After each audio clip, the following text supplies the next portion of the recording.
Well, welcome back to the Jacob Hornberger Show. I'm president of the Future of Freedom Foundation. It's great to be back with you. It's been a while, I guess sometime before Christmas or so. I trust y'all had a nice Christmas, and of course, I wish you a Happy New Year. Lots have happened since I last talked to you, and especially the Ron Paul campaign in Iowa, where Ron came out third and now headed toward New Hampshire. And these are exciting times for libertarians. I mean, did you ever think you'd see the day when a libertarian candidate would be getting, 20, 25% of the vote in any election? I mean, it really goes to show you how far this movement has come in terms of people that are breaking through. I mean, they're breaking through and seeing what we have seen, we libertarians have seen for a very long time. And one of the things that just really continues to amuse me about the mainstream press is, and of course the mainstream parties, both Republicans and Democrats, is they say, well, Ron's ideas are just not mainstream enough. He can't get elected because his ideas are outside the mainstream. Well, duh. I mean, they just don't get it. We libertarians are not part of their paradigm. I mean, it's not like, sometimes these Republicans want libertarians, they see libertarianism as sort of like a subset of conservatism. And they think, well, libertarians are just better conservatives. They want to reduce government spending better than conservatives, most conservatives do. Well, that's ridiculous. Libertarianism is an entirely different paradigm. It's an entirely different way of life than statism, which is, of course, the philosophy of both Democrats and Republicans. And this is what I've been saying for, umpteen years. That the battle that we're facing in this country is not, like the mainstream says, left and right. You've got, statists on the left and statists on the right. And they say, oh, the battle here is between liberals and conservatives. When really they're all statists. So there's no battle. I mean, well, the battle is over control. I mean, they're battling to control a statist system. And that's really what this is all about. As far as the Democrats and the Republicans are concerned, libertarians are not interested in that. And that's what they just don't get. But it's not surprising that they don't get that because their mind is fixated on the statist paradigm. They haven't broken through. But once people break through, they can see, oh, okay, I see where you libertarians are coming from. You're not interested in controlling the statist system. You're interested in dismantling the system. And then once that breakthrough takes place, I mean, there's really no going back. Once people see what we libertarians have been seeing, I mean, how do you unsee the truth? How do you unsee reality? And I think that's part of the problem here is the mainstream, the statists, the press, the candidates, they're trapped in this mindset of statism, and they believe it's freedom. I mean, that's what's also fascinating about this. They honestly believe that the statist system to which they're committed in what they call mainstream is freedom and free enterprise. They've convinced themselves that. They teach their children that. I mean, they're teaching their children a lie, a denial of reality. I mean, the healthiest children are at least the ones where the parents are saying, I'm an out-and-out statist, and I'm teaching you statism because it's a better philosophy. Well, okay, at least the kid's got a grip on reality that, hey, this isn't freedom, it's statism. But that's not what goes on here. The parents are statists. They think it's freedom. They send their kids into these public schools, government schools, where their mindsets are indoctrinated from the first grade on up that this is not statism. This is freedom and free enterprise. And the kid pledges allegiance and he gets up. And, of course, up to the senior year in high school, and he's all screwed up from all the coercion, indoctrination, regimentation, and so forth. And he goes through the rest of his life all screwed up, thinking, oh, libertarians are not in the mainstream, not in the mainstream. Well, what we're trying to do as libertarians, is at least cause people to confront reality, to confront that, hey, they believe in statism, they love statism. Now, by statism, I'm talking about things like socialism, I'm talking about imperialism, I'm talking about fascism. These are the isms that statists believe in. And if you go to Cuba, I mean, what will Cubans say? Cubans will say, well, we're here living in a socialist system because they know it's socialism. Over here, you ask the statist, what are you living under? And the statist says, oh, I learned this in the first grade. You know, well, we were pledging allegiance and everything, and we got a free enterprise system in America. You know, ours is freedom and free enterprise, and they'll break into song. You know, thank God I'm an American because at least I know I'm free and all this. Well, then along comes a guy like Ron Paul and says, I believe in freedom and free enterprise, and I don't believe in your system. Well, they get furious. I mean, they get actually angry. It's like, well, where's he coming from? What is going on here? He's saying he doesn't believe in our system, and he believes in freedom and free enterprise, but we believe in freedom and free enterprise, and we believe in our system, and they get angry over this because now all of a sudden a libertarian has come up, and he's challenging people to confront their denial of reality, their life of the lie. And they try to ignore it. I mean, remember how much they tried to ignore Ron during the campaign, giving him 2 minutes out of an hour and a half, or, you know, not writing any articles, making sure he was the candidate who could not be named, you know, and yet truth will out. I mean, people were getting angry about it because they could sense what the media was doing, especially in those debates. I mean, it was so obvious.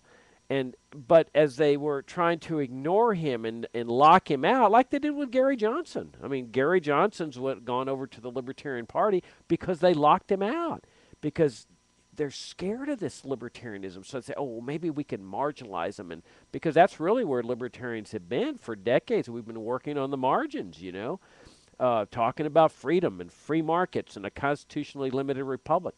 They don't want to hear that. Well, so finally, when Ron was rising so much in the polls in Iowa, they felt, we got to change strategy here. We got to go on the attack. But what was funny was the more they attacked, they had to advertise libertarian views.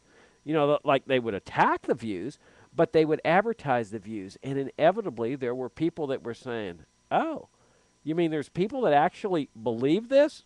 Well, that's the way I believe. I'm going to join up in that campaign. I'm going to join up in that movement. So, I mean, you almost had to feel sorry for the statists. You know, if they ignored Ron, he got more support because people could see what they were doing. If they advertised his views by attacking him, there'd be a certain number of people were saying, I agree with what he's been saying. Now, let me give you an example of this. You know, a very simple, plain example. The idea of managing the economy. Okay, now what is Mitt Romney and Gingrich and Perry and all the rest of them and Obama? I mean, there's really not any difference between these people in terms of their statism. What do they say about managing the economy? Well, they say they're going to be better managers of the economy, and we see this every 4 years, don't we? I mean, the economy is in the tank, so the citizenry, the voters say, well, we just don't think. Excuse me, I got a cold here. We don't think that the incumbent party has managed the economy well, so we're going to go to the party that's not in power, right? And so and Romney will say, I'm a businessman. I ran businesses, and I know how to, get an economy going because I ran a business. And then you got Rick Perry saying, well, I'm the governor of a state where we created jobs, and I'm a job creator, and I can do this better than anyone else. And then, Gingrich says, well, I'm a brilliant person, and a brilliant person knows how to create jobs. And so, and of course, Obama, he's over there saying, well, no, the economy's getting up, and this is all because of me, and I'm creating jobs, and things are turning around. Well, I mean, this is ludicrous. I mean, absolutely ludicrous. But notice the paradigm, though.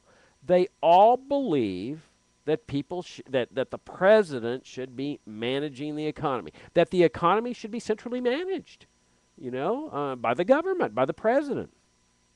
Along comes a libertarian like Ron Paul, and he says, well, I want to be elected, but not to be managing the economy, but to get rid of a managed economy. Do you notice the difference there? I mean, libertarians don't believe in a managed economy. We don't believe in a centrally planned economy.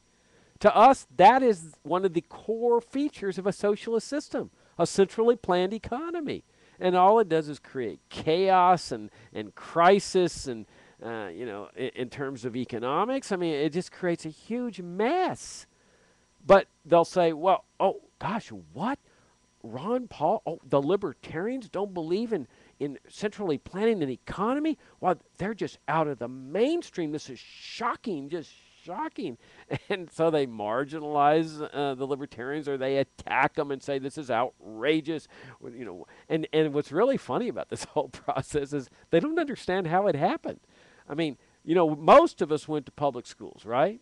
Or at least government-controlled private schools, where their curriculum or their licensing depends on how, what they're teaching and so forth. And they can't figure it out. How is it that and I'm a product of the public schools, and state-supported universities and so forth.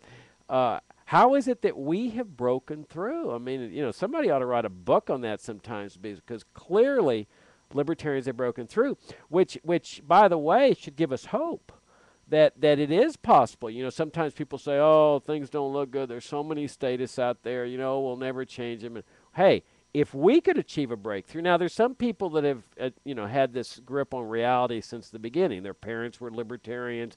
They gave them Bastiat and Mises and Hayek and Milton Friedman and so forth. But most of us, or many of us, we grew up living the lie that America's freedom and free enterprise and all this nonsense, and then we achieved the breakthrough in one way or the other. And in fact, one of my favorite things that the libertarian seminars is they ask people at a dinner table or something, how is it that you discovered libertarianism? Because each story is very, very interesting, and the mainstream's just befuddled by it. What? Ron Paul doesn't believe in a centrally managed economy. Oh my gosh, it's not mainstream. He'll never get elected. And well, that may be. But I mean, because as long as people believe in statism, as long as they believe in socialism, what are the chances that they're going to elect a libertarian that doesn't believe in socialism and centrally planned economies and so forth? But the fact that 25% of people in Iowa, and God, hopefully it's, across the nation, but even 10% of people that are saying, wait a minute, I don't believe in a centrally planned economy. I'm not interested in getting a better job creator in the White House. This isn't what government should be doing. And in fact, look, take another example, government spending. Okay? Now, everybody rails against government spending, right? I mean, it's the popular thing to do. The Republicans, oh, government spending is out of control. Oh, the Tea Party, government spending. Oh, I think even the Occupy movement, government spending, debt, the national debt, it's, it's out of control. I mean, everybody loves to rail against government spending. So what do they say? Well, we need to cut government spending, right? Okay. Oh, we need to cut government spending. That's the standard mainstream response. Of course, they never do. That what they call cutting government spending is cutting the rate of increase. So instead of government spending increasing by 50%, they're going to increase it by 10%, and that's a cut because it's not as high as what they had wanted to do. I mean, this is the kind of reality that kids are subjected to in public schools. You see, oh, government spending has been cut this year, children, and it's now increasing by 10% instead of 30%. I mean, and everybody just kind of nods their heads, or says a Pledge of Allegiance or whatever. Well, this is idiocy. I mean, it's absolute idiocy. I mean, we libertarians see it as idiocy. But all of a sudden, oh, the mainstream. Oh gosh, they're outside the mainstream. Oh my gosh, they're not accepting a cut as a reduction in the rate of increase.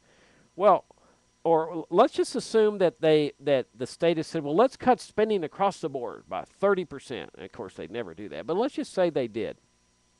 Real cut, that this year it's $1 million, next year it's, $700,000. Well, a libertarian would never get involved in that type of thing. Would it be better? Well, of course. I mean, if they're only spending $700,000 instead of $1 million, that's better, right? I mean, especially when they're spending much more money than they're bringing in taxes. But that's not what libertarians are all about. You see, we libertarians ask a very important question, a question that only Ron Paul asks because he's a libertarian. And the state has never asked this question. What should be the role of government in a free society? That's the critical question. That's what should be debated in America. I mean, I wish they'd ask the question in these presidential debates. What should be the role of government in a free society? Because all of a sudden then, you're not talking about, oh, well, let's reduce across the board by 30%.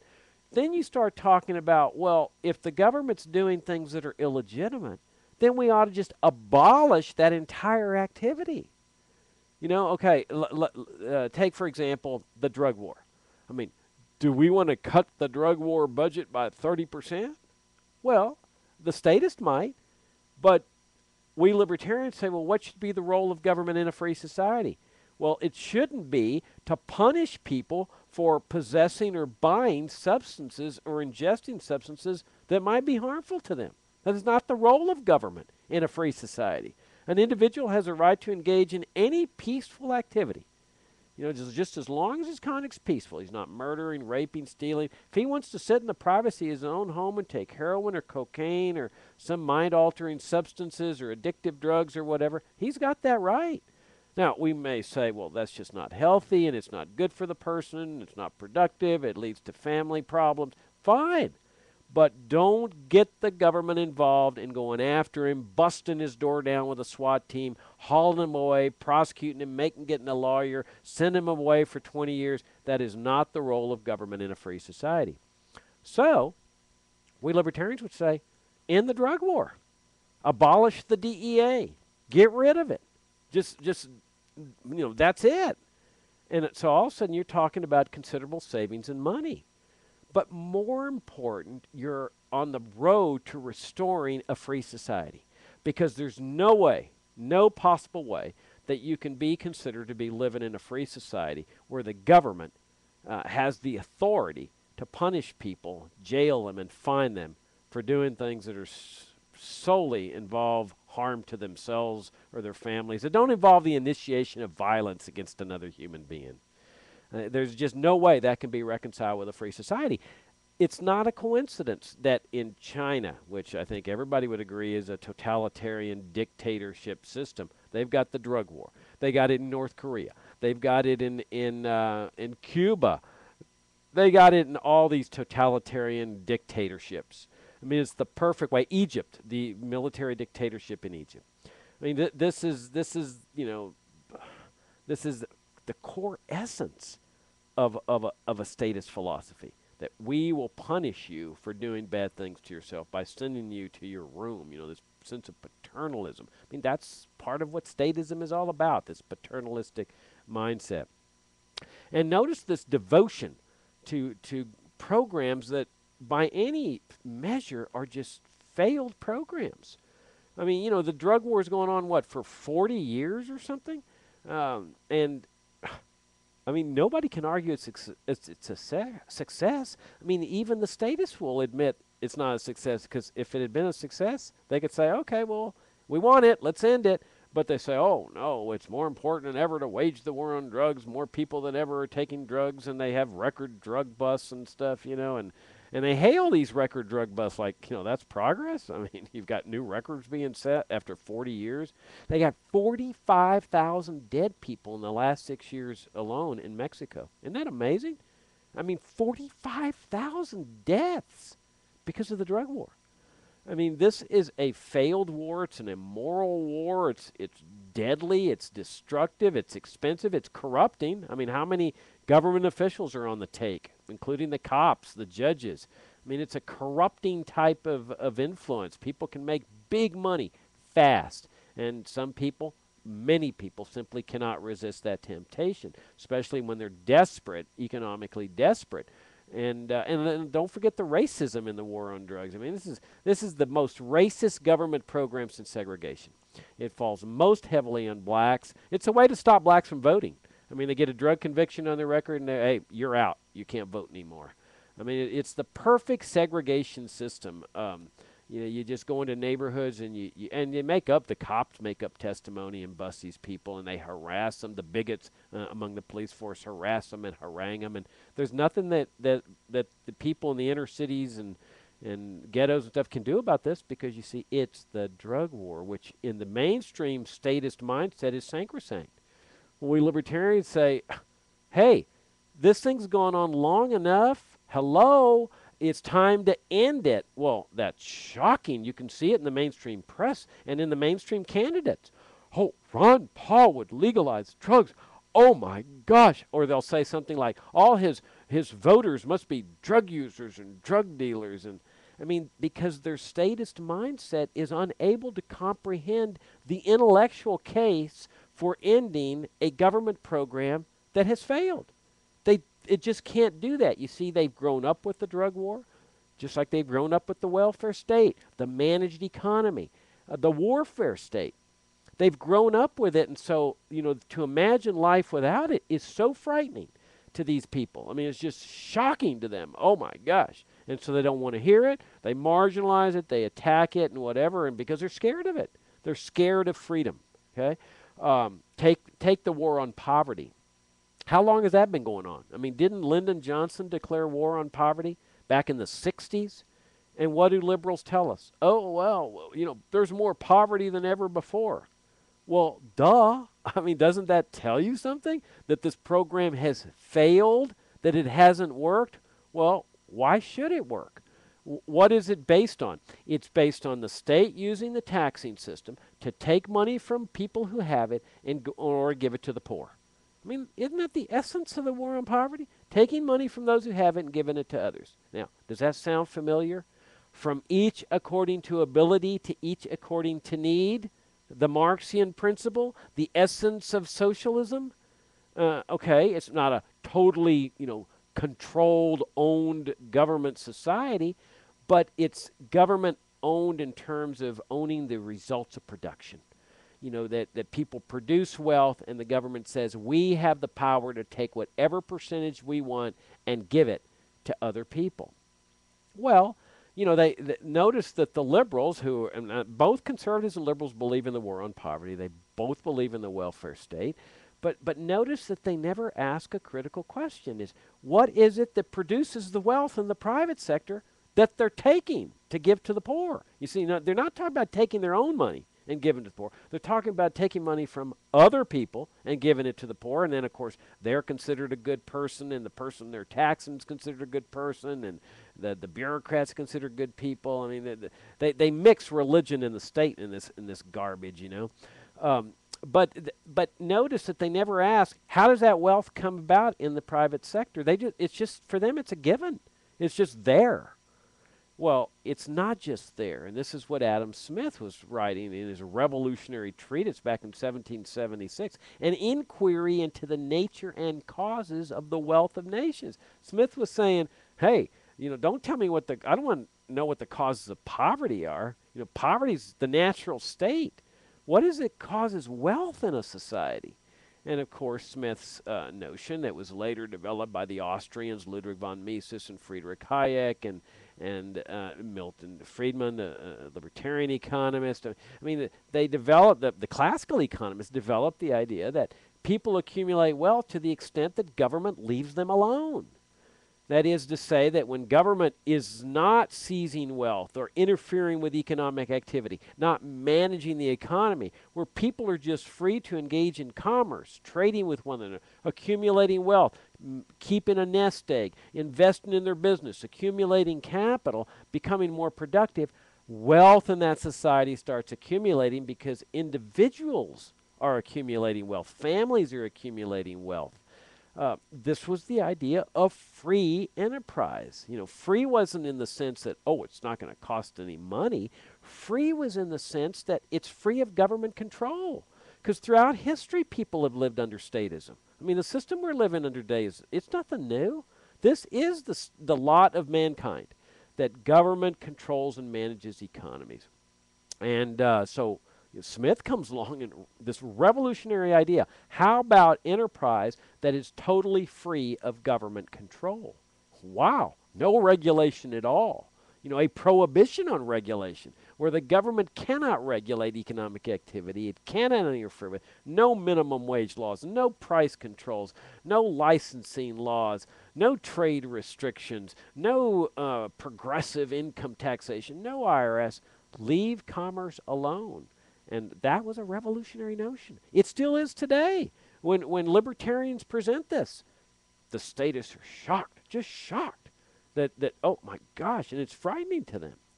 And of course, there's the warfare state. I mean, look what they've done with our constitutional order when they overlaid our constitutional republic after World War II with the national security state.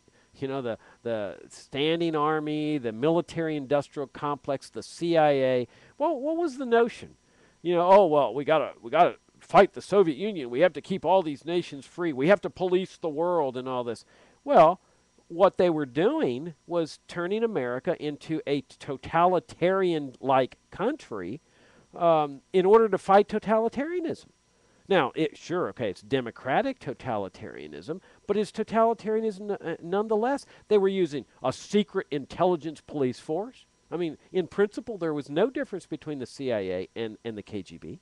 I mean, they were same, but except the CIA, well, we're doing it for freedom, you know, but we're doing it for democracy. And then you've got, you know, the huge military-industrial complex. Remember they had turned the Eastern Europe over to their World War II ally, the Soviet Union, and then they complained that the Soviet Union was, you know, installing its puppet regimes in Eastern Europe. They were doing the same thing over here. You know, the military and the CIA. You of course had the regime change operation in Iran. Which is still reverberating to this day. That was done with the idea of, oh, we've got to, you know, put our people in public office because we have to fight the Soviet Union. Guatemala, that regime change operation where they ousted the democratically elected president, Arbenz. The Chilean situation where they had to oust Allende from power and put in their military dictator. I mean, the U.S. has long supported military dictatorships. They like that order and stability. All the way up, Musharraf in Pakistan, he was an army general. They loved him. The Egyptian military dictatorship, they love it. They entered into a torture partnership with that regime. And then, you know, the Cold War ends, but do you see the CIA being dismantled? Do you see NATO being dismantled? Do you see the giant military empire? No. And all they do is go up and stir trouble. And I'm not talking about just out of control spending, because the warfare state's just as responsible as the welfare state for that.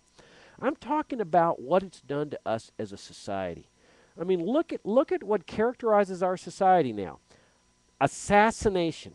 I mean, think about that. Our government has a program of assassinating people overseas, foreigners. Oh, by the way, they now also have the authority to assassinate Americans. I mean, is that not a totalitarian type concept? The power to torture people, including torture Americans. Military detention. I mean, the military has the power to go out and seize Americans, round up Americans, establish concentration camps, military dungeons, set up torture chambers. I mean, this is incredible. Is this not the attribute of totalitarianism?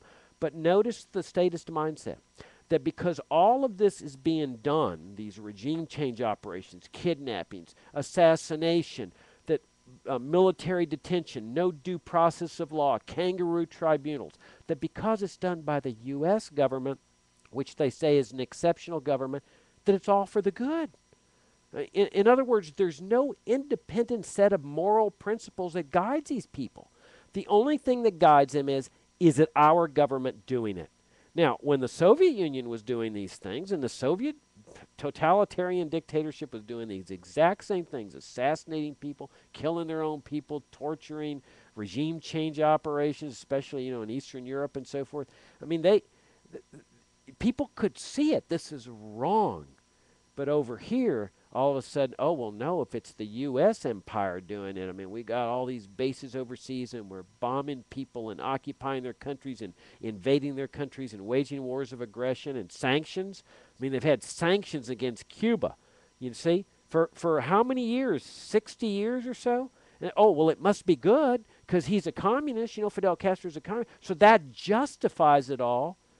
Well, not if you have a certain set of moral principles that's guiding you, that says, no, this is wrong for a free society, it's wrong for a totalitarian society, and this is why we libertarians are questioning this whole paradigm now of the national security state, of the CIA, the giant empire, all the bases overseas. Time to bring all that to a stop, to restore a sense of normalcy to our land. Cold War's over. It ended, 20 years or so ago. Time to dismantle this stuff so that we restore a free market, economy to our land, get rid of the IRS and the income tax and all the welfare agencies, get rid of the drug war, abolish the DEA and the FDA and all these little paternalistic agencies and tyrannical agencies, and then dismantle the military industrial complex, close not just the foreign bases, close the domestic bases. They're like 19th century forts protecting the cities. From what? There's no nation state in the world that's got the military capability or the money to invade and occupy the United States. But they have to create this sense of fear to justify all this militarism and stuff that is contrary to our society as a free society, because you can't reconcile all this with a free society. There's just no way. And so that's where we libertarians are different. And the good news is that people are breaking through and they're saying, yeah, okay, this is a different paradigm. It's a paradigm based on the founding principles of this country. And you go back and you read the Federalist Papers and the Anti-Federalist Papers, and you see what guided the founding fathers in terms of the Constitution and the Declaration of Independence and the Bill of Rights. And you say, okay, you libertarians, yeah, you're trying to restore the principles of liberty on which this nation was founded, and the principles of a constitutional republic, which then brings the prosperity and the peace and harmony and the normality that characterizes a free society. So that's the show. Thanks very much for listening in. Come to our website at fff.org. Support our work. We got a great Civil Liberties College tour coming up. Check it out on our FFF email update. If you're not subscribing, send us a subscribe at fff.org, and I'll see y'all next week. Thanks so much. Happy New Year.